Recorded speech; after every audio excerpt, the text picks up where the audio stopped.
Hey, everybody, welcome to another episode of The Exercise Mechanic. Today, we're going to be talking all about the rise of online training. Is it a fitness fad or is it here to stay? I am joined by two of my favorite human beings, Brett and Ryan. Gentlemen, how are we doing? Very good.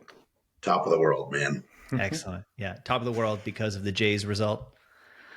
Oh, yeah. I'm like on 4 hours sleep and just riding a high today. Yeah. Which isn't usually the case. Usually Ryan on low sleep, it's pretty devastating. But the fact that the lack of sleep is driven by a positive outcome, we have a different relationship to the fatigue, I think. This might start this podcast off with a blast, but like I've never done cocaine, but I have to imagine this is what it feels like. Let's send this to the Blue Jays. I think who knows? That could be maybe a piece of content that they could use in their marketing. Put Ryan up on a billboard. If this isn't what cocaine feels like, I don't know what it is.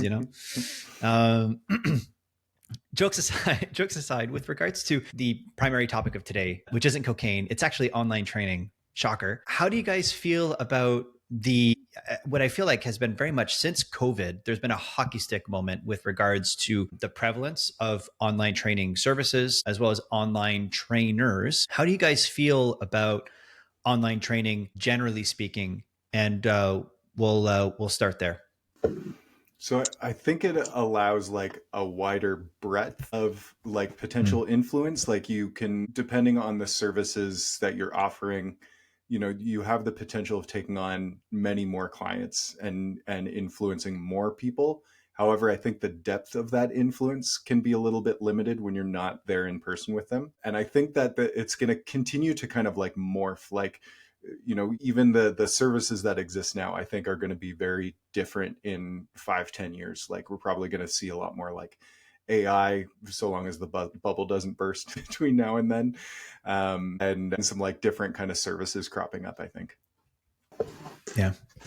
Yeah, I think you had asked this question before we got on, essentially, like if it's a fad. I certainly don't think so. I mean, I think it's here to stay.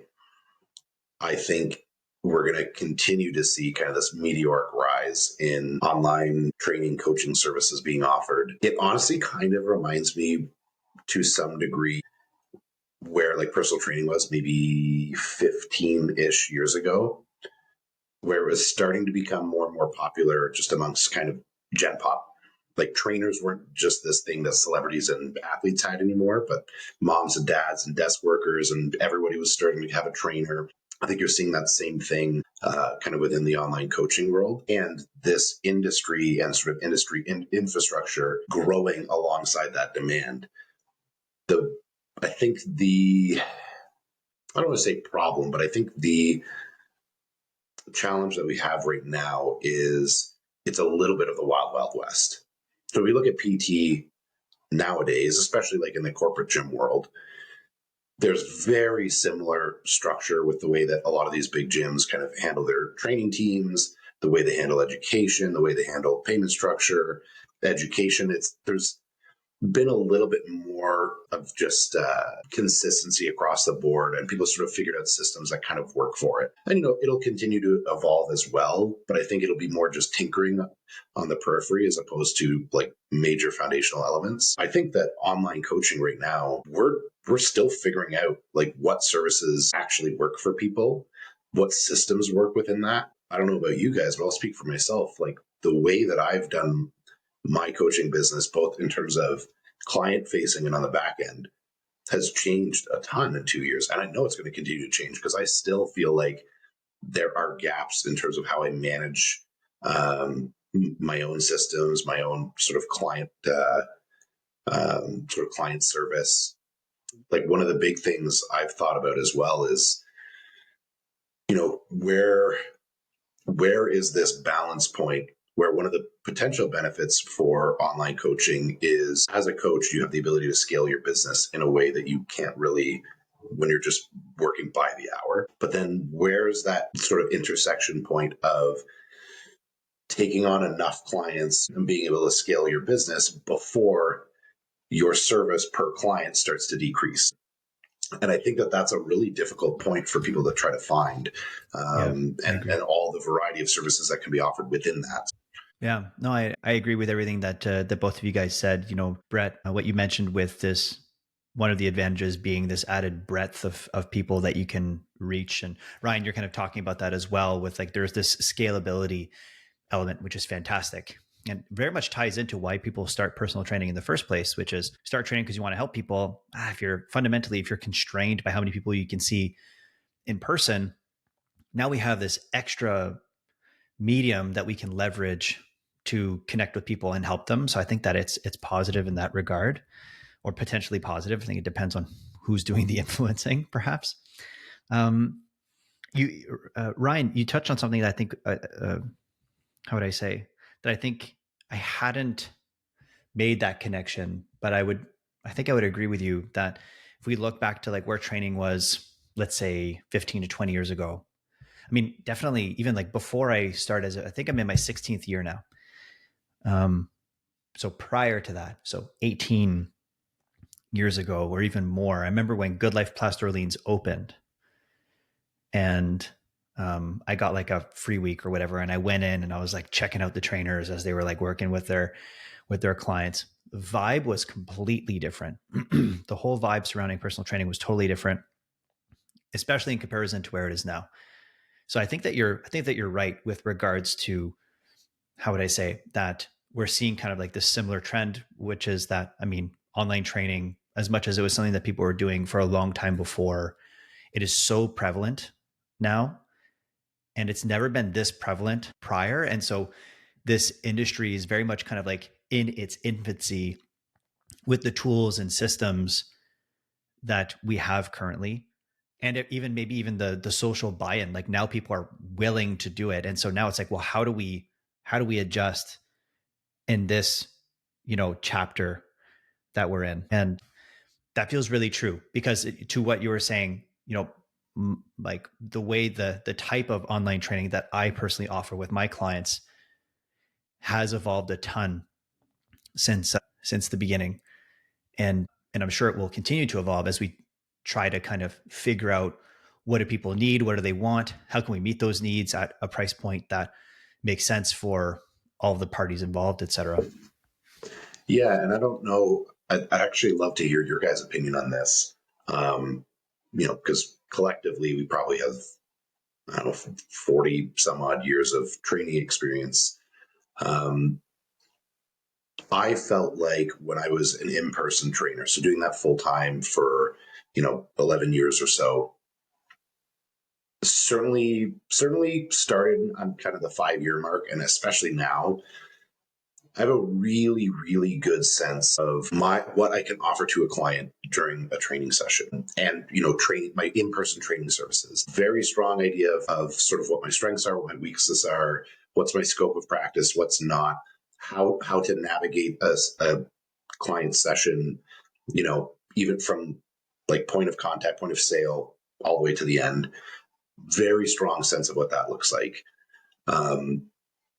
Whereas I would say as an online coach, I've probably had different iterations of systems in place, both to keep myself organized, but also how I communicate with clients, offer services to clients, where I'll be like, you know what, this current system that I have works really well for 70% of my clients, and it works okay for 10%. It doesn't work for 20%. So then how do I modify this to take that other 10%, then the other 10%? So I don't know if you guys kind of feel that way, where, but I will certainly say, like, I'm still figuring out how exactly to manage my own services and systems to, I guess, have like a really strong sense of like, this is it. This is how I can provide service in a way that like every single time I feel really good about it. Like I feel Mm-hmm. confident that if anybody called me up and was like, hey, I want to do a PT session with you, this is what I want to do. Like I could walk in and Easy. like know that I'm going to do a good job. I would say that even now, depending on the client and the situation, there's a little bit less certainty there. For example, and this is, I think, one of the challenges with online coaching as well, because I think it attracts a lot of people because the price point is often much cheaper. Like it costs somebody to online coach with me what it costs them in a month to work with me remotely is probably what it costs them to work with me in a week Mm-hmm. in person. Mm-hmm. So, it's a quarter of the cost on average. The difficulty is, I think there's also almost like a selection bias for who online coaching works for in terms of their own behaviors and etc. So I have clients that they struggle with their own structure. I actually see this a lot, especially nowadays with some of my clients who are sort of millennials and younger, because of this like prominence of ADHD. They they have a difficult time planning their meals out in a way that when you're with somebody in person, you can have those conversations immediately, and you're somewhat dependent on people's ability to communicate with you. And you can kind of only meet them so far sometimes. So I don't know if you guys have similar experiences as well, where as much as you're refining your process, you still kind of feel like there's certain client types or situations where like, I'm not 100% sure if this is the right way to handle this just yet. I should probably say right off the bat that like the virtual training that I do is very much hour by hour. I don't do the kind of virtual training where you're kind of like writing up a program for someone, sending it off to them, and just like following up with them via like text or like checking in on their progress remotely that way. So it looks a lot for me like an in-person session. I'm just a camera in the corner instead of 6'4" Brett. However, I do notice some differences in like when you're in person in the flesh with someone and there's, a moment they're running through the start of a set and like, sometimes there isn't a lot you can do. Like, let's say it's like set one, there are reps 1 to 5 of a set to 10. And I find it kind of awkward, and you can kind of just like sit there and watch until it's time to kind of like dial in and get them to focus up. But when it's in person, it feels a little bit less awkward than when I'm just staring at a screen, just waiting for them to finish their set. And I think some of that is being able to like see yourself in the camera. I remember reading a study about how people find online meetings more mentally exhausting than in-person ones. And part of it is because you can see yourself and you're very aware of your own, I mean, I'm doing it right now, like your own face and your expressions and like how you're coming across to someone else in a way that doesn't happen when you're in person unless you're staring at yourself in the mirror the whole time. So I've definitely felt a little bit of that, but I can still kind of make the sessions feel and look a little bit more than those in-person sessions. We can have those conversations and make space for those. And I really like the depth of conversation you can have in person, like the questions that you get back, the stuff Yeah, that I you can agree. dial into, the questions you can ask in the moment are just really hard to do when you're communicating with somebody via text or even on the phone. Like, I can see somebody's reaction to a question and kind of focus in on that, whereas I won't be able to know what their face is doing if I'm talking to them on the phone. So I like it, works well for me. I can't see myself right now going like less engaged, like that the kind of writing program, checking in via text kind of thing, virtual training. I can't really see myself moving in that direction right now, but potentially down the line it's an avenue for me. Well, maybe today will convince you. It's interesting. Coming back to your question, Rye, of like, are there things that I'm working through and challenges that I'm pushing up against? The big one is communication. That's the big one. And I wrote down just an example here so that way I didn't forget, because it's happened on, I think, 2 or 3 different occasions with 2 or 3 different clients where I completely was misinterpreting the notes that they were leaving. I use True Coach as a medium to deliver training. I think Ryan used Kahunas, if I remember correctly. So in any case, for those that are uninitiated, those are essentially just different platforms that have different features and benefits and different styles, et cetera, that you can use to deliver training and also to communicate. And one of the things that I look out for with the clients that I work with, because a large percentage of my clients work with me in either a purely rehabilitative context, just pain management and getting back to living a fulfilling life. And then another large percentage of the people that I work with is a more athletic population who have athletic goals and they have concerns or unique needs, and because of like a unique injury history or a persistent injury history. The reason why I'm bringing this up is that what clients say sheds a lot of light on their relationship with their body, the world, their injury, etc. And so like communication and the words that they use matter. It's way more important, that element of communication, than just the sets and reps that they log, at least for my population. And so the reason I'm bringing this up is that a few weeks ago, no, that's inaccurate.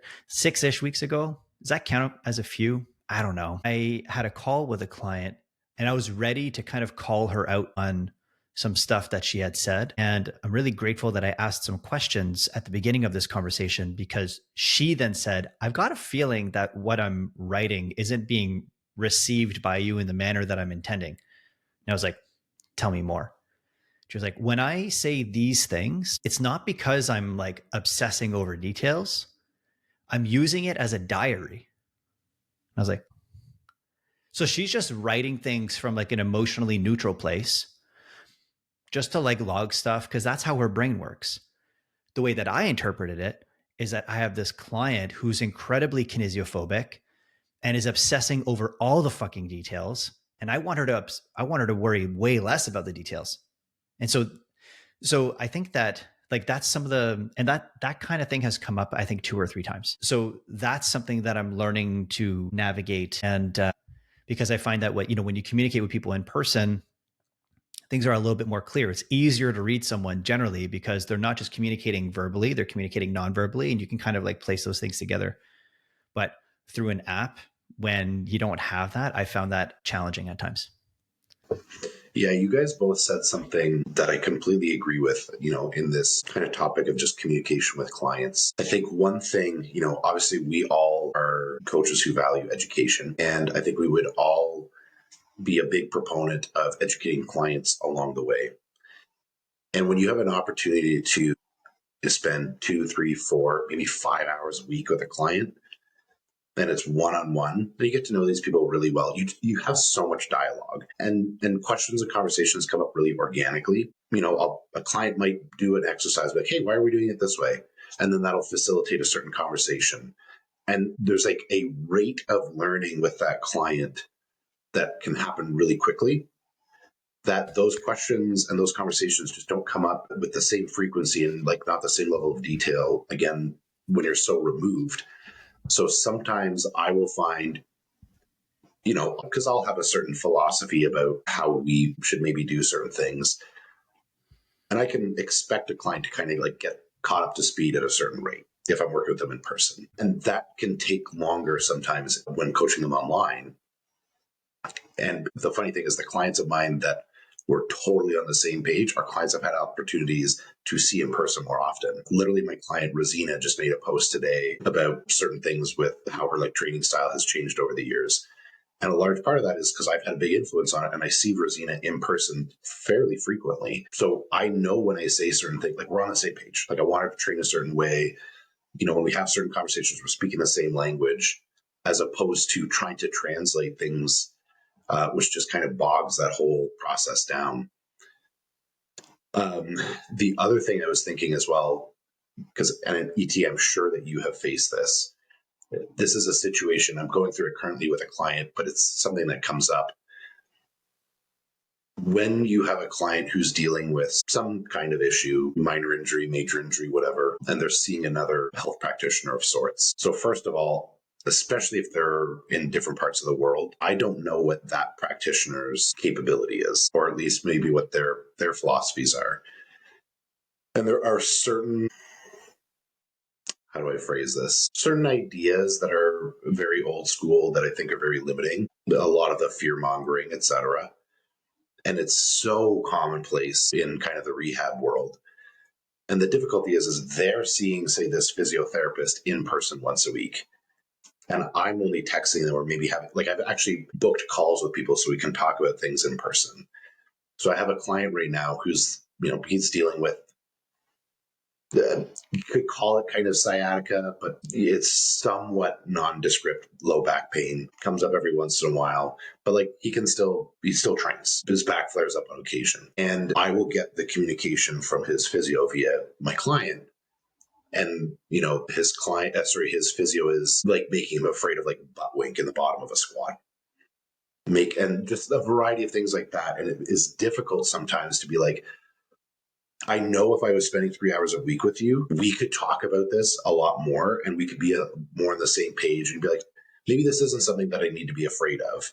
Like, oh, maybe here are some different things that I can try, but I'm kind of at the mercy of their proximity to the physio or whatever practitioner they're working with. So I don't know if you've run into that, ET, but that can sometimes be a really difficult just challenge to navigate.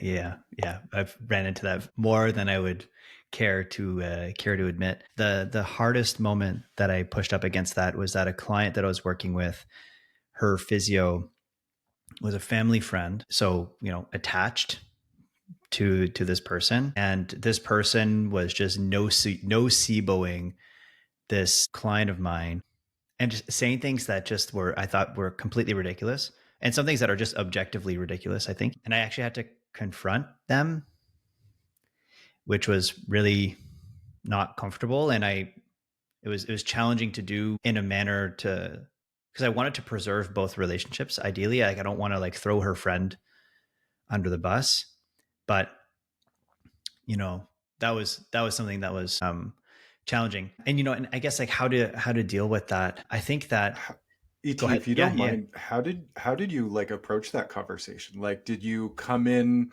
like letting them know like the subject or like the reason why you wanted to talk to this practitioner beforehand? Was the other person in the room too, or was it just kind of like, I want to like introduce this to them slowly and kind of like walk them? Yeah, I mean, so with this person, it was all done by email, and so of course, like the client wasn't present. I asked the client if I could connect with their physio because I wanted to make sure there was alignment of care, and that's kind of always the lens that I frame it through. In this specific instance, to provide a little bit of context, this guy did. So this is a woman who's already had a really complicated medical history. She's the only person I've ever worked with who has lipodystrophy. So an atrophy of adipose. Most people would be like, sick, shredded, right? Yeah, not great because fat isn't just an aesthetic thing. It serves a lot of processes. And so it's really tough for her. Riddled with pain. It's a rare condition. So people don't necessarily know how to engage with it. The extension of that for the client is fear, anxiety, apprehension, vicious cycle, tends to make a whole bunch of things worse because of the sensitivity that it drives. Anyways, we talk more about that in Rehab Mastery if you guys want. This gentleman did some muscle testing on her, testing shoulder extension with the shoulder in quote unquote hyperextension, so extension beyond zero. Tested her. She was quote unquote weak. He said that your latissimus doesn't contract. This was the finding. So the thing that this gentleman failed to understand is that your lat doesn't fucking contract concentrically beyond zero to bring you into hyperextension, you dink. And so, anyways. I hope that was the email. And so for me, I'm like, oh yeah, of course you're weak back there. Like you have way less tissue extending your damn shoulder. This guy's extrapolation, though, it confirmed to this client, like, oh, right, another thing that is broken on me. When in reality, it was the complete opposite. Like, you'd be hard pressed to find someone that isn't weak as shit in that shoulder position. It just drives me nuts. And so she comes in and she's like even more fearful, like just like super sensitive, traps engaged to the nines. So this is the context for this conversation. So when I reached out to him, I was like, hey man, like I want to make sure that there's an alignment of care and blah, blah, blah. And what I shared with him was like, I noticed that for this client after the last session, and I said in brackets, where she talked about this muscle test thing that you did on her, I noticed that she was way more fearful of moving. And I noticed that subjectively her pain levels were much higher. And it's like, I think that it would be really wise for us to, how would I say, be really cautious with the words that we're using, so as a means of not fostering more fear, because for her, it's increasing her sensitivity. Even if your finding is true, like just be really cautious with your, with your delivery. His response was like, oh, nice, a trainer who's familiar with central sensitization. And I'm like, yeah, why aren't you? Like, why are you saying these things? And it was messy. So that was one angle of it. To kind of come back to your question, Brett, of like, how did I deal with that? That was the That was the approach. It was like framing it as like, how can we become allies in contrast to confronting? Because we have the same goal. I really like that you use like really good conflict resolution language. Like instead of you did this, it was I feel, I noticed that, like Yeah. these were my perceptions. And then instead of you need to, it was like let us both, elevate ourselves. This is very, Yeah. very neutral language. I like it. Diplomatic. Yeah. And yeah, and so how would I say? And then the other piece kind of associated to that. Fuck, what was I going to say? Sorry. No, it's all good. It's all good. What was I going to say? Right. So unfortunately, I didn't see any change to the interventions, and maybe he was explaining things differently, but what the client was hearing was the same. So I just really tripled down on empowering the client to be able to receive that kind of information. So, for instance, yeah, absolutely. In that shoulder position, it's actually really normal for you to be weak for these reasons. So his finding is correct. Your lat wasn't firing, and it shouldn't.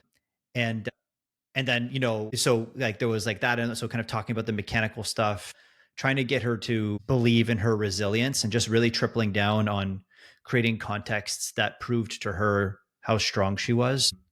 So in the hopes of creating more evidence of that than the other stuff that she was receiving from this other practitioner. But it's messy, man. Honestly, it's hard. And the last thing, right, because I know you unmuted yourself, that I'll say at the risk of this becoming an even longer monologue, the thing that's hard with this is that trainers are not viewed as credible in relation to medical practitioners by clients and by the medical practitioners.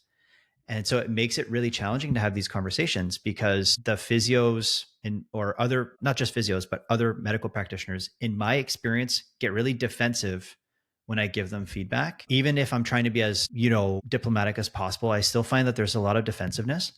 Not all the time, but it is pretty common.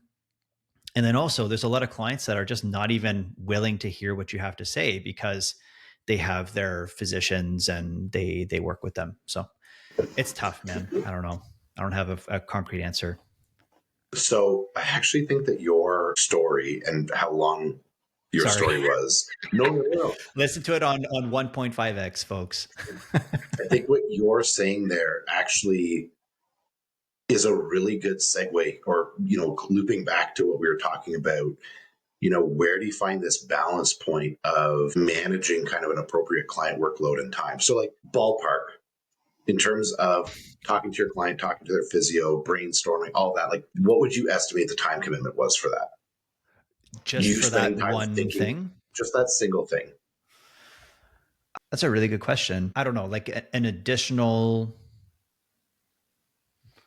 outside of session time, an additional maybe 2 hours, and then in session, more time allocated towards client education and stuff that's kind of hard to account for.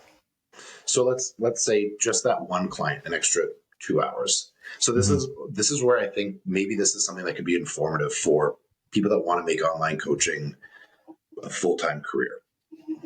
Let's say we'll make the math easy. Like let's say roughly 100K a year is what people need to live in today's day and age. Let's say you charge $300 a month. It's going to be ballpark 30 clients that you need to work with, because that'll work out to 98,000, gross at the end of the year. Disgusting.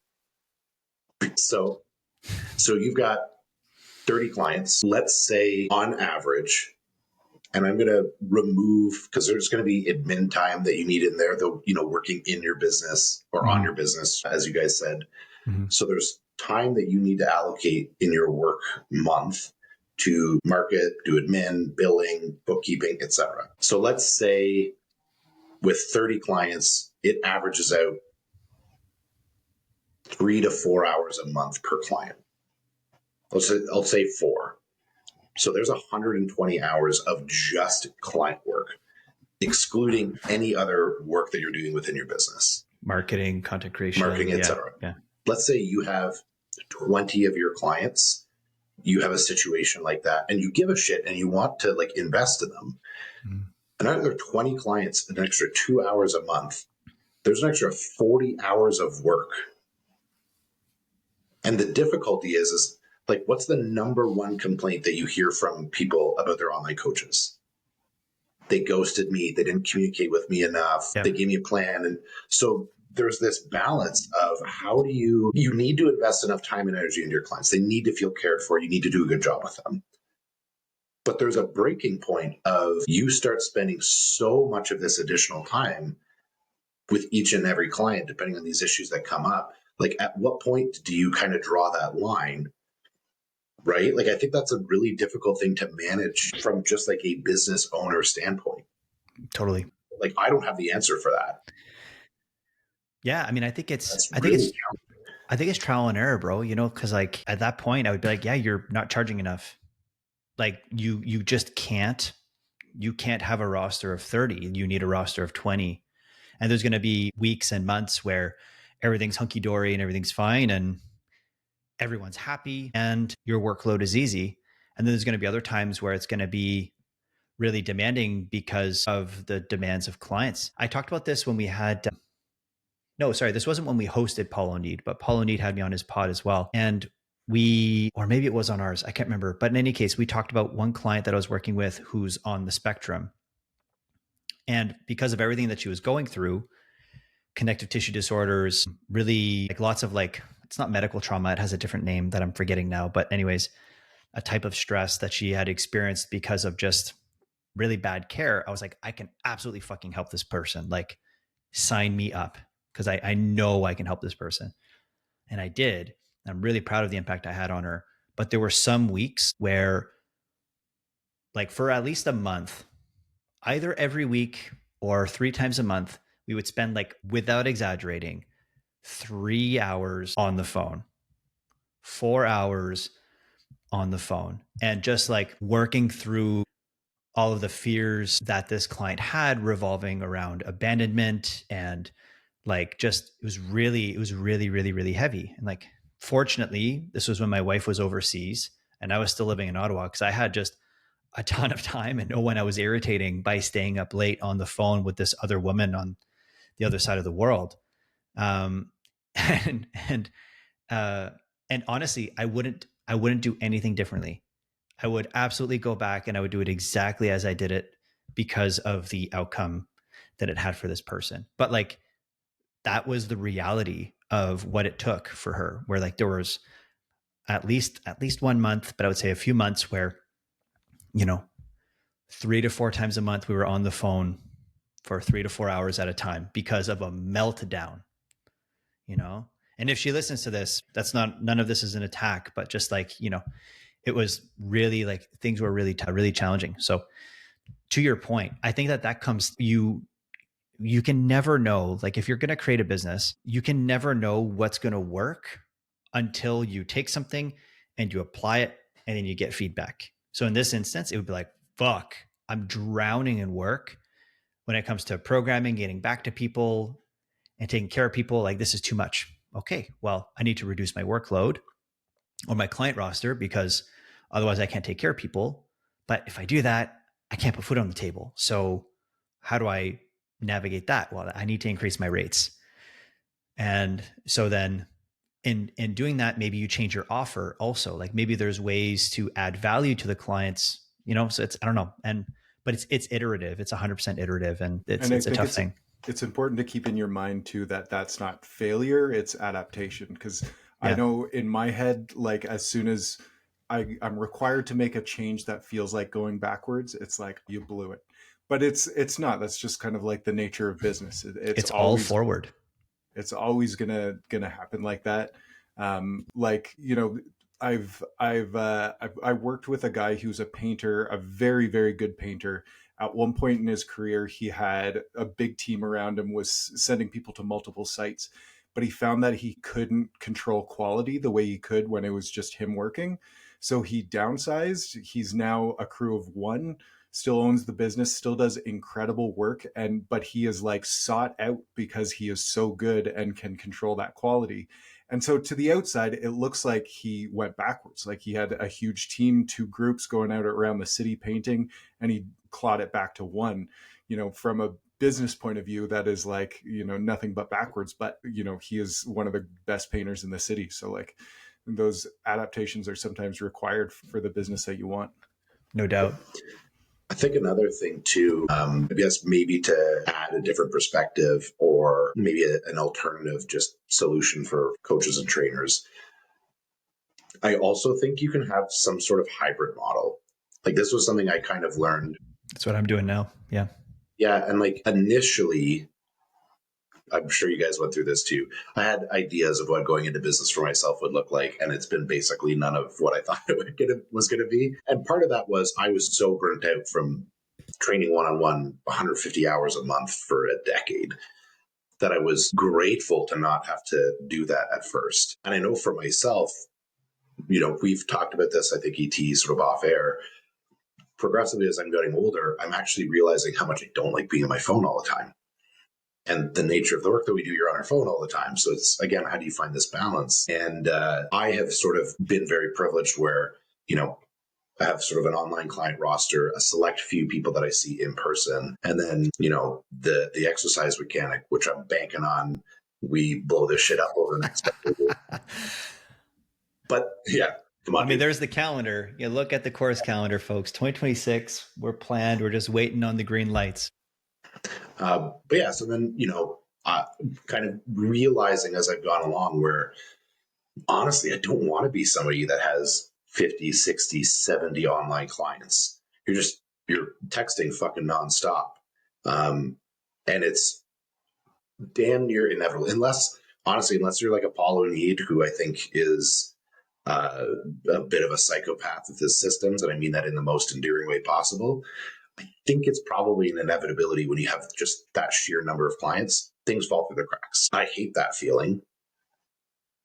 Having a smaller, maybe for myself, like capping it at like 20, enough that I feel that it like meets my monetary needs and it is manageable where I'm not really missing things to the degree that I feel like I would. I don't know about you guys as well, but it also I get different looks throughout the week. I'm not just doing one type of work. I have an opportunity to see some clients in person. We've talked about at length on this podcast the power I think that being an in-person trainer has on your ability to then coach online. So it kind of keeps your skills sharp. So I think that that's also an option for people, depending on where your interests are, what opportunities are available to you. I don't think it has to be all or nothing. And there's so many ways that you can help people in this fitness space that it doesn't just have to be you're an online fitness coach who only posts on Instagram and hopes that people come to your page and ask for coaching. Like there are lots of ways for you to piece all these little things together. Yeah, totally. I really appreciate you bring that up. And unfortunately, we'll have to wrap soon. But I think, and it's got to have a part two. Yeah, honestly, there's a lot more meat on these bones for sure. Yeah. This is definitely something that we could continue to elaborate on. And I guess my closing thoughts on what you shared there, Rai, is that because I very much agree, and I've talked about this before on the pod, and then also in just some content that I've created on the Exercise Mechanic page, which is that I think that one of the big dark sides to one-on-one training is dependence, and there's a lot of dependence that how would I say that clients create, or they become very dependent on their trainer, and then also sometimes the trainer inadvertently is kind of like relying on people becoming dependent on them for the sake of having a stable paycheck. But it very much is kind of like the dark side of the industry, I think, or one of the many dark sides. And one of the things that's nice about online training is it forces people to contend with some of their fears and anxieties and insecurities surrounding exercise and being in a gym unsupervised, and forces them to contend with that at some point. Usually it's right at the beginning. And oh, we lost Ryan. There he goes. Okay. I wonder if his internet dropped. Yeah. Hopefully he's all right. So it's the kind of thing that it forces people to contend with it. And so to his point of having multiple offers, like I myself, I have online work that I do exclusively with certain people. I have in-person work. And then there's also this hybrid thing where sometimes I'm working with people X amount of times a month and we bolster it with online, or we start in person and then we transition them online. And looking at, we have, instead of it being like you saying like all or nothing, it's like we have these two different options of how we can reach people. And then how are we going to use these two as a means of moving people forward? And that's kind of at least for me, that's how I'm applying it now. Of course, I can't do that with people that are in Switzerland or Mhm. in the west coast of Canada because we just can't do in person. So it's exclusively online. But in any case, I think that, anyways, what he was saying feels very true. It doesn't need to be all or nothing. It can be a dimmer if Mhm. people have, the opportunity to do both. Yeah, and for me, not being on the computer or on the phone 24/7 is really important. I get a little stir crazy if all my work is just in front of a screen. So having a bit of hybrid just helps me mentally too. Mm-hmm. Totally, totally. Listen, man, we'll wrap up there. Apparently, we're too insufferable, and Ryan just decided to leave without notice. I'll write him up for that. But thank you so much for being here, man. I appreciate it. And for our listeners, if you enjoyed today's episode, please like, share, subscribe, share it with your fellow fitness professionals, and we'll see you guys on the next episode. Bye for now. Peace.